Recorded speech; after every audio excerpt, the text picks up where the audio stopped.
O silêncio na fronteira não é uma ausência de som, é um predador que espreita cada respiração. Imagine que o ar que você respira é monitorado, que o passo que você dá pode ser o último antes de uma vida condenada ao esquecimento.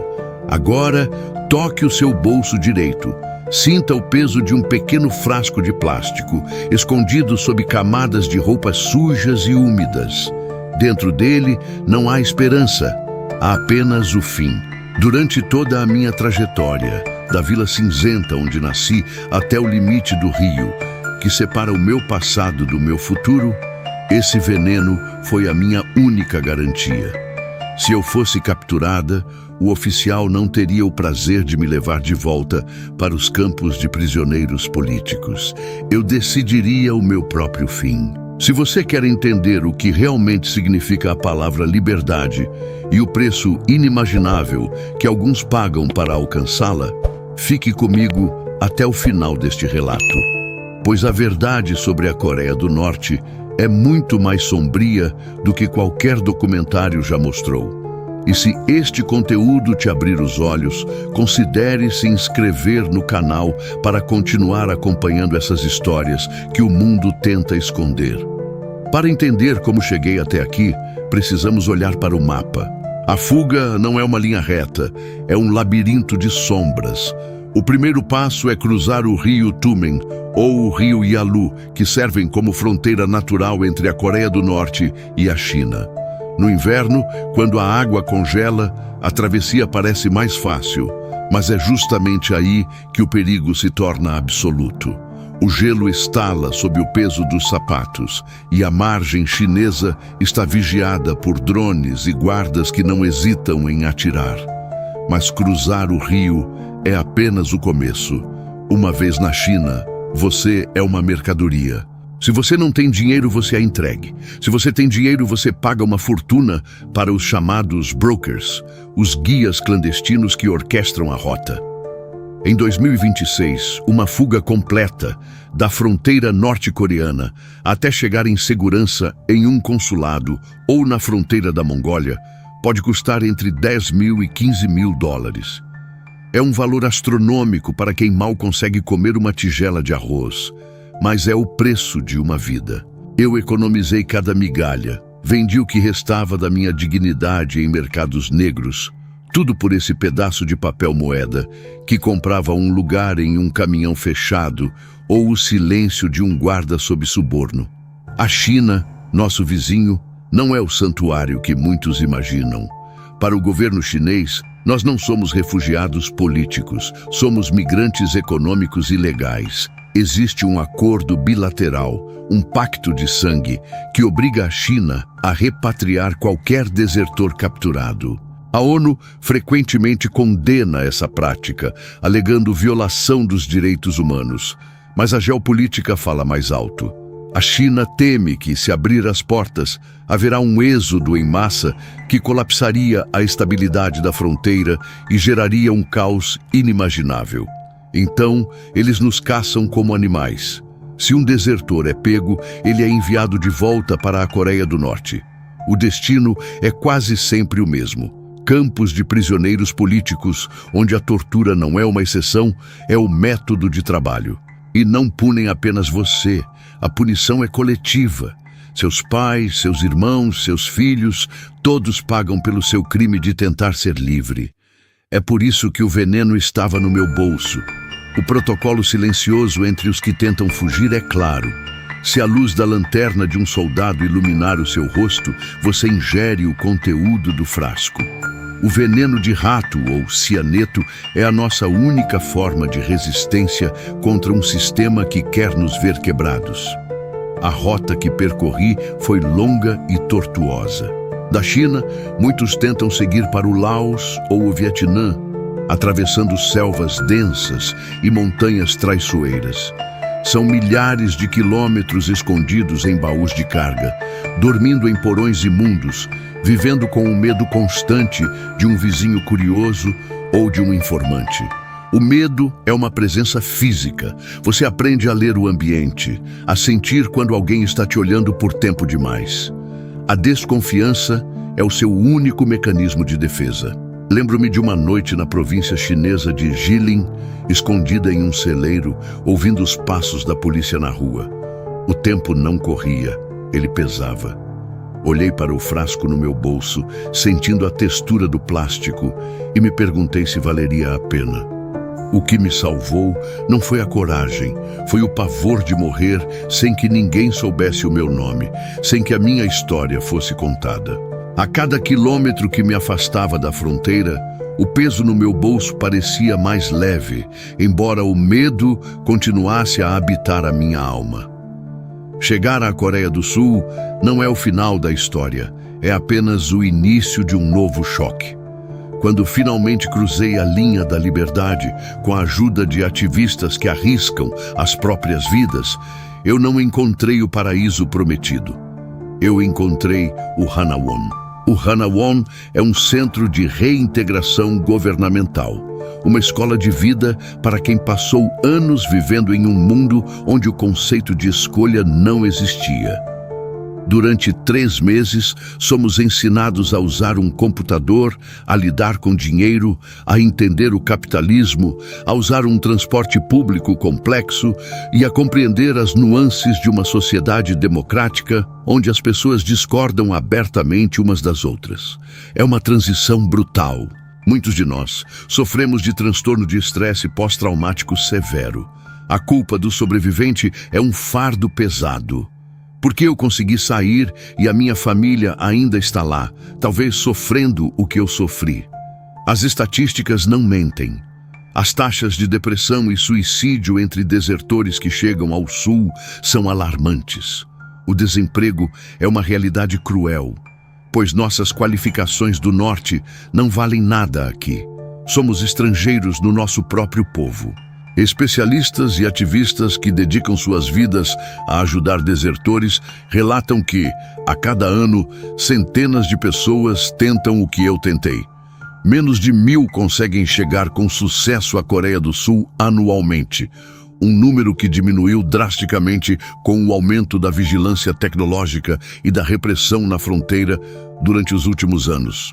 Os relatórios do Conselho de Direitos Humanos da ONU são claros ao descrever a situação na Coreia do Norte como uma violação sistemática e generalizada da dignidade humana.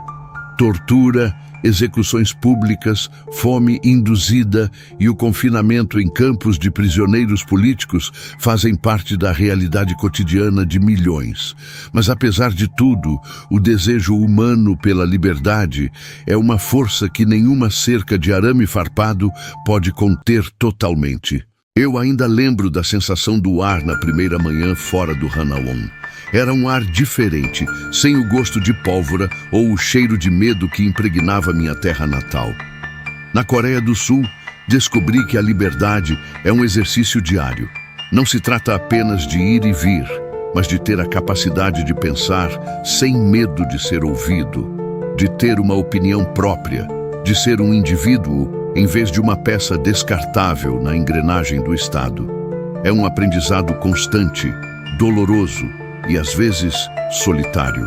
Quando olho para o frasco de veneno que mantive guardado como uma relíquia, percebo que ele não era apenas uma arma contra o regime, mas um testemunho da minha própria determinação. O custo da minha liberdade foi tudo o que eu tinha, e ainda assim sinto que o preço foi barato diante do que conquistei. A vida que levo hoje é simples, mas é minha. Eu trabalho, estudo, me comunico, vivo. Mas nas noites mais silenciosas, quando o ruído da cidade diminui, ainda ouço o vento soprando sobre o rio Tumen. Ainda sinto o frio cortante do inverno norte-coreano. A fuga nunca termina realmente, ela apenas se torna parte da sua identidade. Muitos me perguntam por que escolhi contar essa história. A resposta é que o esquecimento é o maior aliado dos regimes opressores. Enquanto as pessoas no mundo exterior não souberem o que acontece atrás das montanhas da Coreia do Norte, o sistema continuará funcionando, triturando vidas e destruindo sonhos. Cada desertor que fala, que escreve, que expõe os bastidores dessa realidade, é um pequeno golpe na estrutura de terror. Não sou uma heroína, sou apenas alguém que sobreviveu à própria sombra. O protocolo que carreguei no bolso era o meu último ato de dignidade. A prova de que, mesmo em um lugar onde tentaram remover a minha humanidade, eu ainda era dona do meu destino até o último segundo. A jornada do desertor é marcada por marcos invisíveis. A primeira vez que você vê um supermercado e chora pela abundância, a primeira vez que entende o peso de uma escolha simples, a primeira vez que percebe que ninguém está observando seu comportamento. O processo de reintegração é um desafio que dura a vida inteira. O Hanawon fornece a base, a comida, a estrutura, mas a cura é um caminho solitário que cada um trilha conforme consegue. Muitos de nós nos unimos em comunidades, trocando histórias, ajudando os recém-chegados, funcionando como uma rede de apoio que a sociedade sul-coreana, por mais acolhedora que seja, às vezes não consegue suprir totalmente. A saudade é um sentimento constante, mesmo de um lugar que nos deu tanto sofrimento. É a saudade da família que ficou, dos lugares que conhecemos, da vida que fomos obrigados a deixar para trás em troca da sobrevivência física. Se você chegou até este ponto, espero que tenha compreendido que a liberdade, para muitos, não é um privilégio de nascimento, mas uma conquista sangrenta, paga com riscos que a maioria das pessoas nem consegue conceber. A história da fuga da Coreia do Norte é o fio que une o desespero extremo à possibilidade da existência. É um lembrete de que enquanto houver muros, haverá pessoas dispostas a escalá-los, a atravessá-los ou a morrer tentando. O veneno no bolso é o símbolo máximo dessa luta, um lembrete brutal de que para muitos ser livre é a única opção que faz a vida valer a pena, mesmo que o preço seja o maior de todos. Reflita sobre o que você faria se a sua própria existência fosse um crime perante o Estado. Se a sua vontade fosse um erro a ser corrigido por intermédio da tortura. Se a sua família fosse responsabilizada por uma decisão que só você tomou. O contraste entre a sua vida hoje e a realidade de milhões que ainda vivem sob o regime extremo deveria servir não apenas como curiosidade, mas como um chamado para a empatia. A liberdade não é um estado natural, é um direito que precisa ser constantemente defendido e valorizado. A minha história é apenas uma entre milhares, cada uma guardando dores, segredos e esperanças que nunca serão totalmente compreendidos por quem nunca cruzou aquela linha fronteiriça. Ao encerrar este relato, convido você a pensar sobre as fronteiras que existem na sua própria vida e o quanto você está disposto a lutar pelo que acredita ser a sua verdade. A coragem não é a ausência de medo, mas a ação apesar dele. Eu tive medo a cada segundo da minha jornada, mas o medo não me parou. Ele foi o combustível. Ele exigiu que eu fosse cautelosa, estratégica e implacável. Se este vídeo te tocou, se a história daquela garota com veneno no bolso te fez ver o mundo com novos olhos, compartilhe essa mensagem. A informação é a única arma que temos contra o silêncio imposto pelos regimes fechados. O impacto que o seu compartilhamento pode gerar é incalculável, pois leva a luz da verdade para onde só existia sombra. Não esqueça que a luta pela liberdade continua todos os dias. Muitos outros estão, neste exato momento, tentando atravessar rios gelados, negociando com brokers em florestas escuras ou esperando em abrigos clandestinos pelo sinal de partida. Eles carregam, assim como eu carreguei, a esperança de um futuro onde o nome deles seja mais do que apenas uma estatística em um relatório da ONU.